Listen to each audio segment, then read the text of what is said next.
We allow ourselves to be run around by the nose by people who are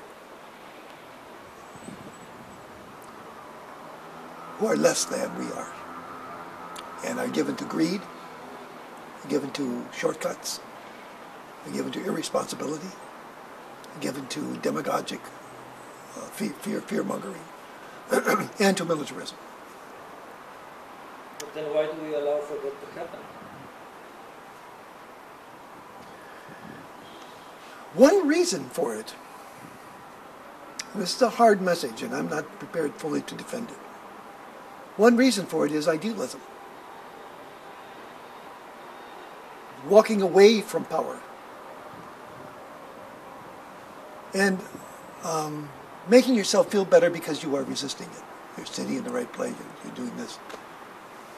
And I can attest to this. Some of the great traditions in the West, Christianity, Augustinian Christianity,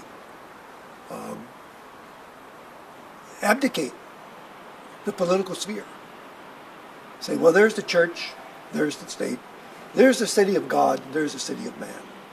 And we make that great big bifurcation, and the city of man is corrupt, dissolute, and hopeless, but we have to obey it anyway, says Augustine.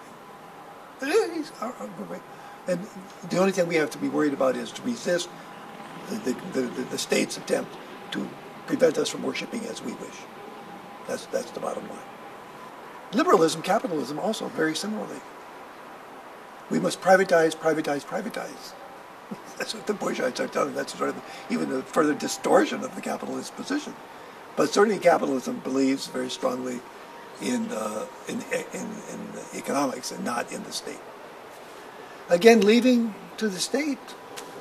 So there's a kind of educational, cultural problem that stems from these traditions that refuse to encounter at a personal level and at a social level issues of power. And I find it in the peace movements and the NGOs in the United States and across the world. There are 25,000 NGOs in the world.